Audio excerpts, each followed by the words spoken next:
நம்ம கிருஷ்ணகிரி செய்திக்கு உங்களை வரவேற்கிறோம். கிருஷ்ணகிரி சட்டமன்ற தொகுதியில் காங்கிரஸ் வேட்பாளர் டாக்டர் செல்லகுமார் காமராஜர் திருவுருவச் சிலைக்கு மாலை அணிவித்து தீவிர பிரச்சாரத்தில் ஈடுபட்டு வருகிறார். கிருஷ்ணகிரி சட்டமன்ற தொகுதியில் இந்திய கூட்டணி கட்சி சார்பில் காங்கிரஸ் வேட்பாளராக முன்னாள் பாராளுமன்ற உறுப்பினரும் அகில இந்திய காங்கிரஸ் கட்சியின் செயலாளர் டாக்டர் செல்லகுமார் கை சின்னத்தில் போட்டியிட்டுள்ளார். இதனையடுத்து கூட்டணி கட்சியினர்களுடன் கிருஷ்ணகிரி சட்டமன்ற தொகுதிக்கு உட்பட்ட எர்ரஹள்ளி ஊராட்சிக்கு உட்பட்ட கிராமங்களில் தனது தேர்தல் பரப்புரை மேற்கொண்டார். அப்போது பேத்தாபுரம் கிராமத்தில் அமைந்துள்ள பெருந்தலைவர் காமராஜரின் திருவுருவச் சிலைக்கு வேட்பாளர் டாக்டர் செல்லகுமார் மாலை அணிவித்து மரியாதை செலுத்தினார். இதனைத் தொடர்ந்து தேர்தல் பரப்புரை மேற்கொண்ட டாக்டர் செல்லகுமாருக்கு காங்கிரஸ் கட்சியின் ஓபிசி மாவட்ட தலைவர் கவியரசன் தலையில் கிராம மக்கள் ஆரத்தி எடுத்தும் மலர் தூவியும் சிறப்பான வரவேற்பினை கொடுத்தனர்.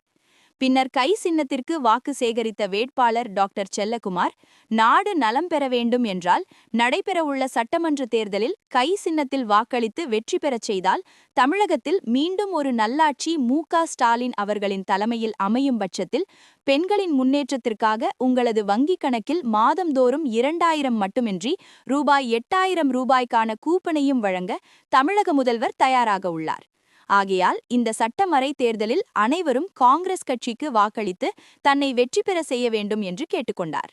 அப்போது திமுக ஒன்றிய திமுக செயலாளர் தேங்காய் சுப்பிரமணியன், மாநில பேச்சாளர் நாஞ்சில் ஜேசு, மாநில அமைப்பாளர் ஆறுமுக சுப்பிரமணி, முன்னாள் நகர காங்கிரஸ் தலைவர் முபாரக், மாநில இளைஞர் காங்கிரஸ் செயலாளர் விக்னேஷ் பாபு, கலைப்பிரிவு மாவட்ட தலைவர் கோவிந்தசாமி, திமுகவை சேர்ந்த முருகன், கோவிந்தசாமி, சிவபிரகாசம், சின்னசாமி மற்றும் காங்கிரஸ் கட்சியை சேர்ந்த சின்னசாமி, மாரியப்பன், பாலகிருஷ்ணன், சுந்தர், அருள், சக்தி, பாலாஜி, அருண், காவேரி, சிவலிங்கம், ராஜ்குமார் முரளி, மகிழா காங்கிரஸ் கட்சியை சார்ந்த யசோதா, சாந்தி, கோகிலா, ரசிகலா உள்ளிட்ட ஏராளமானோர் கலந்து கொண்டனர். பேருந்துகளில் காசில்லாமல் பயணம் செய்கிற பயண திட்டம் செயல்படுத்தப்படும் என்று சொல்லி அந்த திட்டமும் உங்களுக்கு செயல்படுத்தப்பட்டிருக்கிறது.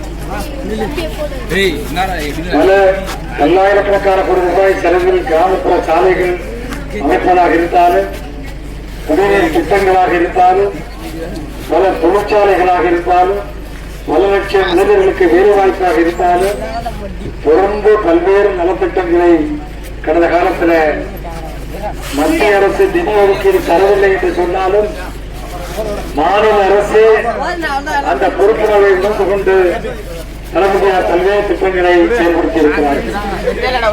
இன்றைக்கு மீண்டும் தளபதியார் தலைமையில் மீண்டும் ஆட்சி வருவதற்கு இந்த முறை கை சின்னத்திலே நீங்கள் வாக்குதாருங்கள் என்று தேர்தல் சில வாக்குறுதிகளை கொடுத்திருக்கிறார்கள். மகளிர் உரிமை திட்டம் 1000 2000 உயர்த்தி தருவோம் என்று வாக்குறுதி கொடுத்திருக்கிறார். இல்லத்தரசிகளுக்கு 8000 ரூபாய் வழங்கப்படும் என்று வாக்குறுதி கொடுத்திருக்கிறார்கள்.